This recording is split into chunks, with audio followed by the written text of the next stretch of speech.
Hi, hello, namaste. Nenu me Bhanu. Welcome to my channel on SNB Makings by the Soldier. Today's our topic is FCI, Food Corporation of India 2021 notification అయితే release చేయడం జరిగింది.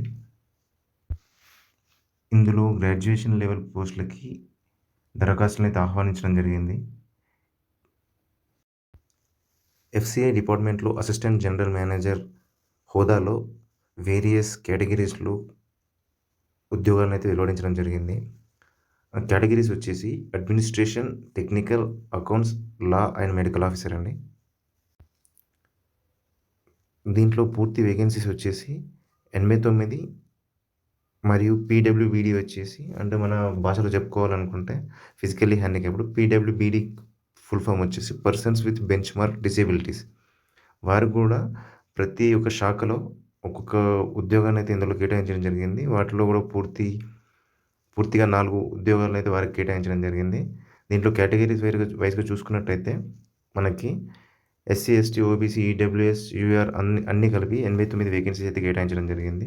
దీంట్లో maximum age limit వచ్చేసి as on 1/1/2021 వరకు assistant general manager administration డిపార్ట్మెంట్లో 30 years and technical డిపార్ట్మెంట్లో 28 and accounts డిపార్ట్మెంట్లో 28 years and assistant general manager law డిపార్ట్మెంట్లో 33 ఇయర్స్ అండ్ మెడికల్ ఆఫీసర్లో 35 ఇయర్స్ అయితే వీరికి వయసుని కేటాయించడం జరిగిందని మ్యాక్సిమం ఏజ్ ఆఫ్ లిమిట్ అని.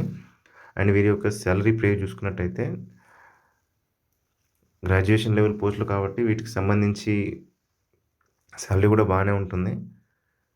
అడ్మినిస్ట్రేషన్ డిపార్ట్మెంట్కి 60,000 నుంచి మొదలు పెడితే 1,80,000 అండ్ టెక్నికల్ క్యాండిడేట్స్కి వచ్చేసి 60,000 నుంచి 1,80,000 అండ్ అకౌంట్స్ బ్రాంచ్ వచ్చేసి 60,000 1,80,000 రూపీస్ అండ్ లాకి కూడా 60,000 1,80,000 అండ్ మెడికల్ ఆఫీసర్కి వచ్చేసి 50,000 నుంచి మొదలు పెడితే 1,60,000 వరకు అయితే వీరి యొక్క పే స్కేల్ అయితే ఉండడం జరుగుతుంది.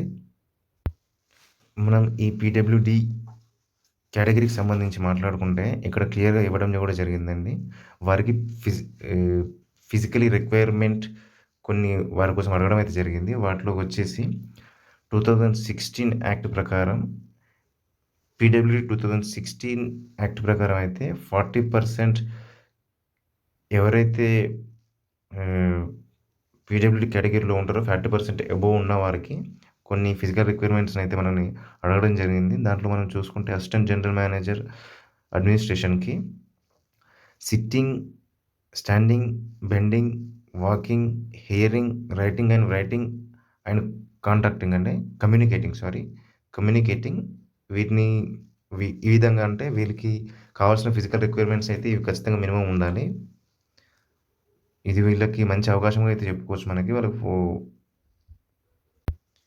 ఈ పోస్టులకు సంబంధించి క్వాలిఫికేషన్ అండ్ ఎక్స్పీరియన్స్ 1/1/2021 వరకు మనం చూసుకున్నట్టయితే assistant general manager general administration qualification వచ్చేసి పోస్ట్ గ్రాడ్యుయేషన్ చేసి ఉండాలి. 55% మార్క్స్ అయితే ఉండాలి.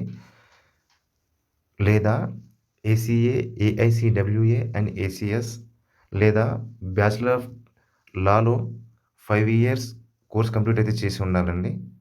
దీంట్లో కూడా 55 మార్క్స్ పర్సెంటేజ్ అయితే ఖచ్చితంగా ఉండాలి. దీంట్లో రిలాక్సేషన్కి వచ్చేస్తే ఎస్సీ, ఎస్టీ, పీడబ్ల్యూబీడీ క్యాండిడేట్స్కి వచ్చేసి మినిమం 50% మార్క్స్ పర్సెంటేజ్ ఉన్నా సరిపోతుంది వాళ్ళకి.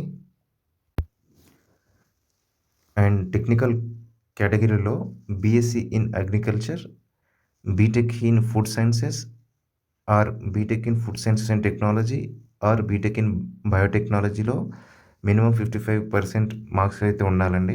అలాగే ఎస్సీ, ఎస్టీ, పీడబ్ల్యూడీ వాళ్ళకి 50% అయితే ఉంటుంది. దీంట్లో 5% అయితే రిలాక్సేషన్ అయితే ఇవ్వడం జరిగింది వారికి. అండ్ అకౌంట్స్ కేటగిరీలోకి వచ్చేసి the institute of chartered accounts of India, the institute of cost accounts of India or the institute of company secretary of ఇండియాలో మెంబర్షిప్ అయితే ఉండాలండి. అలాగే లా కేటగిరీలో చూసుకుంటే ఫుల్ టైం డిగ్రీ ఇన్ లాలో కంప్లీట్ చేసి ఉండాలి. ఎక్స్పీరియన్స్ విషయానికి వస్తే 5 ఇయర్స్ ఎక్స్పీరియన్స్తో పాటు ప్రతి ఇయర్ 3 కేసెస్ని అయితే వీళ్ళు డీల్ చేసి ఉండాల్సి వస్తుంది. అండ్ మెడికల్ ఆఫీసర్ క్వాలిఫికేషన్ వచ్చేసి ఎంబీబీఎస్లో 1962 ప్రకారం ఇంటర్న్షిప్ అయితే కంప్లీట్ చేసి ఉండాల్సి ఉంటుంది. ఎక్స్పీరియన్స్ వచ్చేసి 3 years in 3 years of experience ఏ హాస్పిటల్‌లో అయినా ప్రాక్టీస్ అయితే చేయాల్సి ఉంటుంది. మనం తర్వాత సెలక్షన్ ప్రాసెస్‌లోకి వచ్చినట్టయితే ముందుగా ఆన్‌లైన్ టెస్ట్ ఉంటుంది. తర్వాత ఇంటర్వ్యూ అయితే ఉంటుంది. దీంట్లో ఆన్‌లైన్ టెస్ట్ కంప్లీట్ చేసిన తర్వాత దీంట్లో 50% marks and SC, ST, OBC and PWD categories వచ్చేసి 45 మార్క్స్‌తో అయితే 45% మార్క్స్‌తో అయితే వీరిని షార్ట్ లిస్ట్ అయితే చేయడం జరుగుతుంది. ఇంటర్వ్యూ కోసం పిలువబడే అభ్యర్థులు సాధారణంగా ఖాళీల సంఖ్య కంటే 3 రెట్లు ఎక్కువగా ఉండాలి. ఇంటర్వ్యూకి పిలువబడే అభ్యర్థుల సంఖ్య ఖాళీల సంఖ్య కంటే 3 రెట్లు తక్కువగా ఉంటే అన్ని అర్హతలు కలిగిన వ్యక్తుల్ని ఇంటర్వ్యూ కోసం అయితే పిలవడం జరుగుతుంది.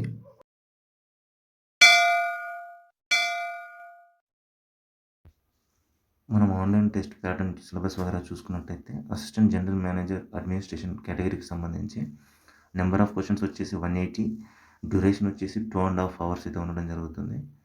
మనకు సిలబస్ చూసుకుంటే reasoning, data analysis, numerical ability 45 questions, general awareness, current affairs and 40 questions, management of and ethics వచ్చేసి 45 questions and agriculture, economy and computer awareness వచ్చేసి 45 క్వెషన్స్ ఉంటుంది.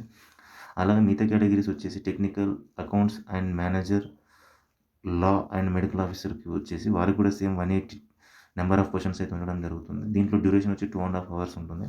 వాళ్ళ యొక్క సిలబస్ వచ్చేసి reasoning, data analysis, numerical ability 30 questions, general awareness, current affairs 30 questions, management and ethics 30 questions, agriculture, economy, computer awareness 30 questions, relevant discipline 60 questions అయితే ఉండడం జరుగుతుంది.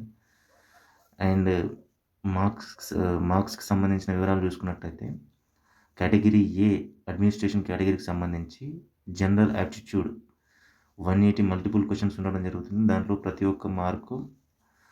ఒక్క question ఒక మార్కుని క్యారీ చేయడం అయితే జరుగుతుంది. అలాగే technical, accounts, law and medical officer కేటగిరీలో చూసుకున్నట్టయితే జనరల్ యాప్టిట్యూడ్‌లో వాళ్ళకి 120 మల్టిపుల్ క్వెషన్స్ అయితే ఉంటాయి. దాంట్లో ప్రతి ఒక్క క్వెషను 0.5 మార్క్‌ని క్యారీ చేయడం జరుగుతుంది.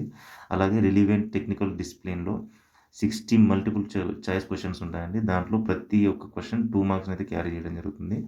టోటల్ మార్క్స్ వచ్చేసి 180 మార్క్స్ అయితే ఉండడం జరుగుతుంది. దీంట్లో నెగెటివ్ మార్కింగ్ అనేది అయితే ఏం లేదు. మనం వీటికి సంబంధించినటువంటి ఎగ్జామ్ సెంటర్‌ని చూసుకున్నట్టయితే ఆల్ ఓవర్ ఇండియాలో మనకి తెలంగాణ అండ్ ఆంధ్రప్రదేశ్‌లో కూడా ఉండడం జరిగింది. తెలంగాణలో వచ్చేసి హైదరాబాద్, ఆంధ్రప్రదేశ్‌లో వచ్చేసి అమరావతి, విజయవాడలో అయితే ఎగ్జామ్ సెంటర్ అయితే ఇవ్వడం జరిగింది. ఫీజు విషయానికొస్తే ఎస్సీ, ఎస్టీ, పీడబ్ల్యూబీడీ అండ్ ఉమెన్స్‌కి అయితే ఎలాంటి ఫీజు అయితే లేదండి. అలాగే మిగతా కేటగిరీస్‌కి వచ్చేసి 1000 అయితే మనకి ఫీజు ఉంటుంది.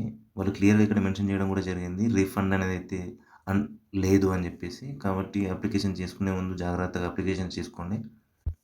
ప్రొసీజర్ ఆఫ్ అప్లయింగ్ ఆన్‌లైన్ మనం చూసుకున్నట్టయితే 3 ప్రొసీజర్స్ ఉంటుందండి. ముందుగా అప్లికేషన్ రిజిస్ట్రేషన్ అయితే చేసుకోవాల్సి ఉంటుంది.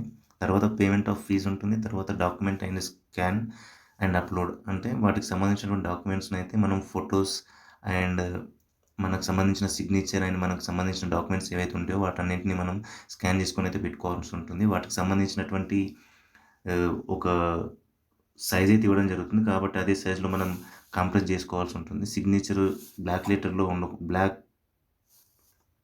బ్లాక్ ఇంక్‌లో ఉండాలి. అండ్ మనకి దీనికి అప్లికేషన్‌కి సంబంధించినటువంటి డేట్ చూసుకున్నట్టయితే ఆన్‌లైన్ అప్లికేషన్స్ వచ్చేసి మార్చ్ 1 నుంచి స్టార్ట్ అవుతుంది.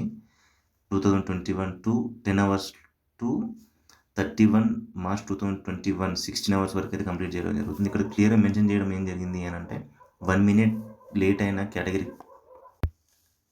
ఇక్కడ మనకి అప్లికేషన్‌కి సంబంధించి రీఫండ్ కూడా ఉండదు అని చెప్పేసి క్లియర్‌గా చెప్పడం జరుగుతుంది. కాబట్టి 1 మినిట్ లేట్ అయినా అప్లికేషన్ అయితే క్యా రిజెక్ట్ అయితే చేయడం జరుగుతుందని చెప్తున్నారు. కాబట్టి మనకింకా ఎంత తొందరగా అవకాశం దొరికితే 31st లోపు అంత తొందరగా అప్లికేషన్ ఇవ్వడం బెటర్. లేదనంటే సర్వర్ బిజీ ఉండడం వల్ల మనం కట్టిన ఫీజు కూడా వేస్ట్ అయిపోతుంది. అండ్ మనకు వచ్చిన అవకాశాన్ని కూడా మిస్ చేసుకోవడం జరుగుతుంది. కాబట్టి అభ్యర్థులైతే ఖచ్చితంగా ఇన్ టైంలో అప్లికేషన్ చేసుకుంటే వారికి మంచిది. దీనికి సంబంధించినటువంటి అఫీషియల్ వెబ్సైట్ వచ్చేసి www.fci.gov.in